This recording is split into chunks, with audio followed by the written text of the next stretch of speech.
Hello and welcome. आज का video India Pakistan के बीच हो रहे युद्ध के बारे में है। इसमें कुछ बहुत महत्वपूर्ण बिंदु डिस्कस करेंगे जो शायद आपसे मिस हो गए होंगे या कवर नहीं हुए होंगे। पहला पॉइंट ये कि भारत पाकिस्तान के बीच जो चल रहा युद्ध है, क्या ये भारत और पाकिस्तान के बीच ही लड़ा जा रहा है या भारत और चीन के बीच लड़ा जा रहा है और पाकिस्तान एक प्रॉक्सी के तौर पे है।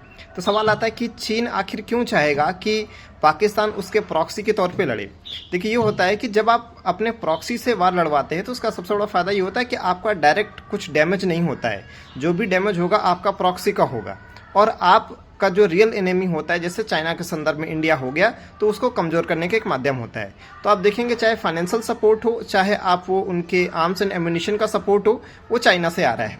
फिर कल आपने देखा होगा कि सीज फायर के लिए अमेरिका ने बोला दोनों पार्टियों को, और सीज फायर के लिए दोनों पार्टी एग्री हो गए। और इसका ऐसा पाकिस्तान ने क्यों माना अमेरिका की बात? क्योंकि आईएमएफ मतलब ही अमेरिका है। आईएमएफ हो गया, वर्ल्ड बैंक हो गया, दुनिया को बेवकूफ़ बनाने की संस्थाएं हैं। वाकई में ये जो अमेरिका बोलता है उसके अकॉर्डिंग ये काम करती है। तो कंट्रीज़ को रशिया के प्रभाव से दूर रखने के लिए आईएमएफ और आईबीआरडी जैसे बॉडीज बनाए गए थे 1948 के ब्रिक्स जो आपका ब्रेटन वुड्स समिट है। तो उसका मेन उद्देश्य यही था कि कैसे फाइनेंशियल असिस्टेंस के नाम पे कंट्रीज को कि हम तुम्हारे को रिकंस्ट्रक्ट करने के लिए, इकोनॉमी को रिबिल्ड करने के लिए पैसा देंगे, बस तुमको ये करना है कि सोशलिज्म की बीमारी को दूर रखना है और रसिया से दूर रहना है। तो इस तरीके से एक छद्म फायदे के लिए ये बनाया गया संगठन है, जैसे आईएमएफ हो गया या आईबीआरडी हो गया। तो आईएमएफ से जो उसको जो पैसा मिला पाकिस्तान को, कहीं ना कहीं पाकिस्तान के ऊपर दबाव के रूप में काम किया। इसके वजह से उसमें क्या हुआ कि वो सीज फायर के लिए मान गया। लेकिन वहां से फिर चाइना का उसका दबाव आया कि भाई अगर पैसे का ही कंस्ट्रेंट है, तो पैसे हम तुम्हें दे रहे हैं, ठीक है, तुम सीज फायर का वायलेशन करो। अब चाइना इतना क्यों बौखलाया? वो उसका रीजन ये है कि चाइना अपने आप को प्रोजेक्ट करता है कि हम हथियारों के मामले में अमेरिका के बराबर है। जो Pakistan air defence system use करता है जिसका नाम है HQ-9B, तो हमारे जो मिसाइल्स हैं या हमारे जो ड्रोन्स हैं वो उसको एक्सपोज कर दिए। और 2 साल पहले भारत ने पंजाब से एक ब्रह्मोस मिसाइल छोड़ी थी जो पाकिस्तान टेरिटरी में गई, कोई डैमेज नहीं हुआ, और हमने बाद में एक एक्सक्यूज दे दिया कि ऐसा गलती से हो गया, जबकि इतनी बड़ी घटना कभी गलती से नहीं होती है। हम एक्चुअली उनके एयर डिफेंस सिस्टम की था ले रहे थे कि डिटेक्ट कर पाता है कि नहीं। तो हमें तो 2 साल पहले ही पता हो गया था कि जो चाइनीज़ एयर डिफेंस सिस्टम है ये एक तरह का फ्रॉड है। और इस युद्ध में हमने ना उनके एयर डिफेंस सिस्टम यानी HQ-9B को एक्सपोज किया, बल्कि उनका जो फाइटर प्लेन है JF-17 और JF-10, हमने उनको भी मार गिराया। तो एक तरह से कहीं ना कहीं पूरी दुनिया में अब उनकी भद्दी इस वजह से पिट गई है कि भाई हम तुम्हारा सामान क्यों लें, बाकी चाइनीज सामान की तरह तुम्हारे हथियार भी वही है ना कि चले तो चांद तक नहीं तो शाम तक, उनका कोई भरोसा नहीं है। तो दूसरा ये है कि अमेरिका क्यों खुल के इंडिया के सपोर्ट में नहीं आ रहा है। तो उसका एक कारण ये है कि कल को अगर अमेरिका का युद्ध होता है रूस से, तो उसे एक बेस चाहिए होगा, मजबूत बेस, और भाड़े की आर्मी चाहिए होगी। तो भाड़े की आर्मी का काम तो पाकिस्तान हमेशा से करता है, उनको पैसा दो आप कुछ भी करा सकते हो। तो कल को अगर अमेरिका का झगड़ा रूस से होता है तो उसे पाकिस्तान की मदद चाहिए, इसलिए पाकिस्तान खुल के इंडिया के फेवर में नहीं आएगा। हाँ, अमेरिका ये जरूर चाहेगा कि इंडिया और पाकिस्तान के बीच सीज फायर हो जाए, ठीक। चाइना क्यों नहीं चाहेगा कि इंडिया और पाकिस्तान के बीच सीज फायर हो? क्योंकि कमजोर इंडिया चाइना के हित में है, ठीक। अब आते हैं कि इसमें रसिया का एंगल क्या आता है। तो आप ये देखोगे कि जो रूस है वो प्रत्यक्ष और परोक्ष तौर से वो इंडिया के साथ खड़ा है, क्योंकि रसिया यूक्रेन युद्ध के दौरान बहुत सारा वेस्टर्न कंट्रीज का दबाव डालने के बावजूद हमने रसिया का अप्रत्यक्ष रूप से जो हेल्प कर सकते थे कि हमने उनकी इकोनॉमी को डाउन नहीं होने दिया, हमने उनसे उनके गैस हम परचेज करते रहे, उनसे हम क्रूड ऑयल परचेज करते रहे। तो हमने कहीं ना कहीं उनकी वार के लिए हमने फंड किया, भले हम डायरेक्टली इसे एक्सेप्ट ना करें, बट ये रियलिटी है।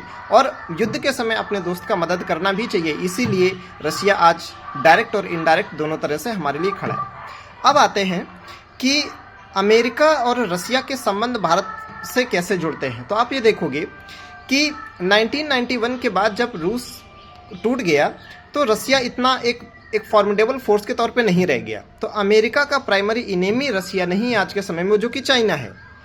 लेकिन जो बाइडेन गवर्नमेंट या बराक हुसैन ओबामा जो गवर्नमेंट थी, यानी जो अमेरिका का डीप स्टेट था, वो एक्चुअली फाइनेंस उसको मिलता है कहाँ से मिलता है? चाइना से। तो वो भले एक डेमोक्रेटिक सिस्टम के थ्रू सत्ता में आ गए हैं, बट वो अमेरिका के इंटरेस्ट प्रोटेक्ट करने के बजाय वो चीन के लिए एक तरह से काम कर रहे थे। जब डोनाल्ड ट्रंप आया, जो कि एक राष्ट्रभक्त है, तो उसने ये देखा कि भाई अगर हम रसिया से लड़ रहे हैं तो एक्चुअली हम चाइना को खुला छोड़ दे रहे हैं। तो अगर अमेरिका और रूस के संबंध अच्छे होते हैं तो अमेरिका अपनी फोर्सेस या अपने रिसोर्सेज जो वो रसिया के खिलाफ लगाना चाह रहा है, वो रिसोर्सेज वहाँ से फ्री हो जाएंगी, तब वो बेहतर तरीके से कंटेन कर पाएगा चाइना का। तो आपको ये भी ध्यान रखना है कि बेहतर अमेरिका और रूस संबंध भारतीय हितों के लिए जरूरी हैं, क्योंकि अगर अमेरिका रूस से फ्री हो जाएगा, जो कि उसका प्राइमरी एनिमी है भी नहीं है, अगर आप देखेंगे वर्ल्ड लेवल पे तो सब जगह अमेरिका को और कोई चैलेंज दे रहा है तो वो चाइना दे रहा है। तो अगर अमेरिका और रूस के संबंध अच्छे होते हैं तो अमेरिका अपने संसाधन चीन के अगेंस्ट लगाएगा। अच्छा, रूस भी यही चाहता है, क्योंकि भले मजबूरी में रूस चीन के साथ में गया है, लेकिन आपको पता होगा कि चीन का भारत ही नहीं दुनिया के आसपास के 13-14 देशों के साथ उसका मतलब सीमा विवाद चलता है, और रसिया के साथ भी चल रहा है। तो अगर चीन इतना ही तैसी है रसिया का, तो सीमा विवाद क्यों है रूस के साथ में? ठीक है, रसिया यूक्रेन युद्ध के दौरान जो रूस है वो चीन के सीमा की तरफ से अपने सैनिक नहीं हटाया, क्योंकि उसको चीन की फितरत पता है। तो लार्जर इंटरेस्ट में है रूस के और अमेरिका के और इंडिया के कि अमेरिका और रूस के बीच में अच्छे संबंध बने। ऐसा सोच कोई एक राष्ट्रभक्त अमेरिकी राष्ट्रपति ही सोच सकता है। जो अमेरिकन डीप स्टेट है, जो उनके न्यूज़ चैनल्स हैं, जो उनके न्यूज़पेपर्स हैं, वो सब बिकाऊ हैं। जो पहला इलेक्शन डोनाल्ड ट्रंप हारा था, उसके पीछे भी यही चाइनीज़ फंडेड न्यूज़पेपर्स और उनके एजुकेशनल इंस्टीट्यूशंस थे। जब अमेरिका को फाइनेंशियल सपोर्ट दिया इलॉन मस्क ने, तो वो उसकी टेंशन नहीं रहेगी और वो सत्ता में आ गया।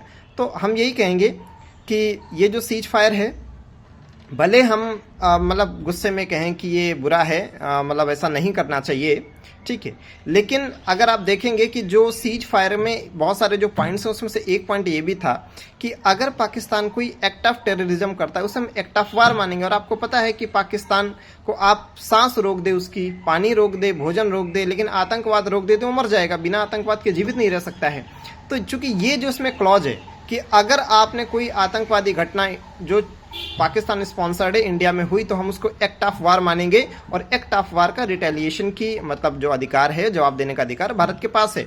ये भी कहीं ना कहीं पाकिस्तान को चुप रहा था यार, हम तो, उनको पता है अपने अंदर कि भाई वो तो आतंकवादी घटनाएं करेंगे, तो जब वो आतंकवादी घटनाएं करेंगे उसको अगर एक्ट ऑफ वार माना जाएगा तो फिर इंडिया रिटेलिएट करेगा। यानी इंडिया ने अपनी तरफ से युद्ध शुरू करने का पूरा पुख्ता इंतजाम कर रखा है। दूसरा, कमजोर भारत चीन के हित में है, इसलिए चीन नहीं चाहेगा कि सीज फायर हो, चूंकि जितना सीज फायर का वायलेशन होगा इंडिया रिटेलिएट करेगा, तो कहीं ना कहीं जो उसके इकोनॉमिक इंटरेस्ट हैं इंडिया के, वो कमजोर होंगे। अब इकोनॉमिक इंटरेस्ट इंडिया के चीन से क्या लेना देना है? तो बात ये है कि जो मैन्युफैक्चरिंग कैपेसिटी है चाइना की, तो एक्चुअली क्या है, वो उनकी खुद की कंपनीज कोई बहुत ज़्यादा मैन्युफैक्चरिंग नहीं कर रही है। चाइना दूसरे कंपनीज के लिए, दूसरे कंट्रीज के कंपनीज के लिए मैन्युफैक्चरिंग करता है। अब चाहे वहाँ एप्पल हो, गूगल हो, या मतलब सैमसंग हो, या टेस्ला हो, बाकी जो कंपनियां हैं वो वहाँ से हट के, आपने एक टर्म सुना होगा चाइना प्लस वन स्ट्रेटजी। यानी चाइना प्लस वन स्ट्रेटजी कहती है कि ये जो कंट्रीज हैं वो अपना मैन्युफैक्चरिंग का और भी जगह बेस तैयार कर रही हैं कि चाइना में हम करते रहेंगे, लेकिन और भी अल्टरनेटिव डेवलप करते हैं जहाँ पे हम अपनी मैन्युफैक्चरिंग कर सकते हैं। ठीक है, तो अब उसको इस बात का भी डर है कि अगर मैन्युफैक्चरिंग ही तो चाइनीज इकोनॉमी का बेस है, तो अगर चाइनीज इकोनॉमी का मैन्युफैक्चरिंग बेस जाता है, जो कि खिसकता हुआ दिख भी रहा है। अभी रिसेंट में आपने देखा होगा कि जो एप्पल है उसने बोला कि हम अपना मैन्युफैक्चरिंग बेस पूरी तरह से भारत में शिफ्ट कर रहे हैं। तो कहीं ना कहीं उसको ये पता है कि अगर इंडिया में शांति रहेगी तो इकोनॉमिक तौर पे वो हमारे को चैलेंज देगा। इससे बेहतर है कि कहते हैं ना, कीप द डेविल बिजी, अपना आपका जो दुश्मन है उसको हमेशा बिजी रखना चाहिए। तो इसलिए भी चीन के इंटरेस्ट में है कि भारत युद्ध में रहे। ठीक, अच्छा, भारत के हित में क्या है? भारत के हित में ये है कि अगर ये वार 5 दिन में समाप्त हो तो हम उनकी कोई टेरिटरी गेन कर लें, बलूचिस्तान को हम आज़ाद करा दें और पीओके पर कब्जा कर लें। पीओके पे कब्जा करना कहने में अच्छा लगता है, हम सभी चाहते भी हैं, लेकिन इतना सिंपल नहीं है। ठीक है ना, और बलूचिस्तान की आज़ादी कहीं ना कहीं हमारे हित में है, लेकिन क्या एक आज़ाद बलूचिस्तान हमेशा हमारे साथ रहेगा? क्योंकि हमारा अनुभव बड़ा बेकार है।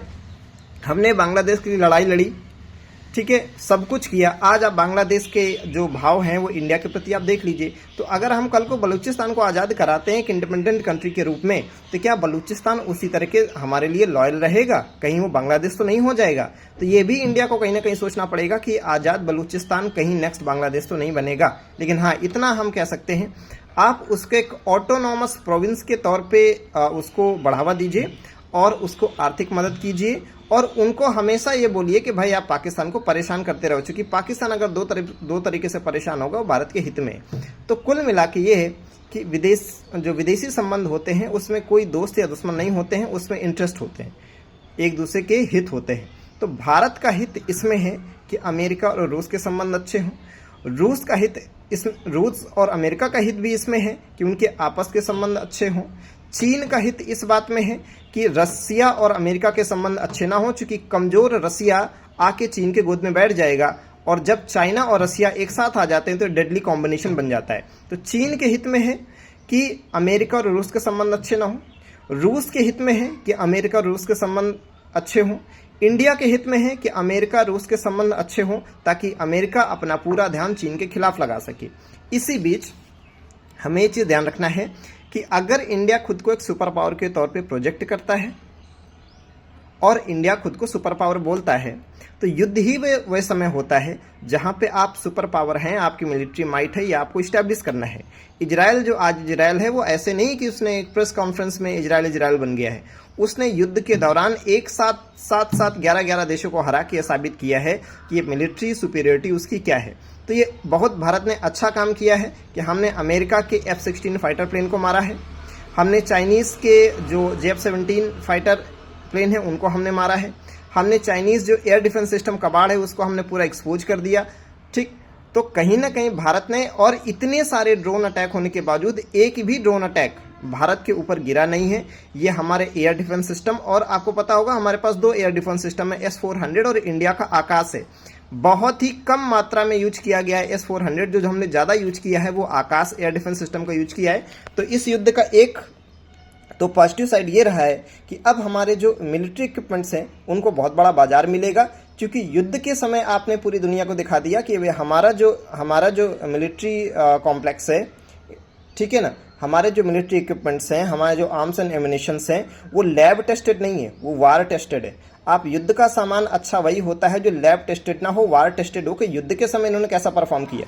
तो चाहे हमारे ड्रोन्स हो, चाहे हमारा एयर डिफेंस सिस्टम आकाश हो, या हमारा S-400 जो हमने परचेज किया है, या हमारे मिसाइल का प्रिसीजन हो, या हमारा जो टैक्टिकल वार का हमारा जो प्रिसीजन है, हर तरीके से भारत ने दुनिया को एक प्रोजेक्ट किया है कि भारत एक सुपर पावर है, और आने वाले समय में ये चीन के लिए बहुत बड़ा सिरदर्द बनेगा।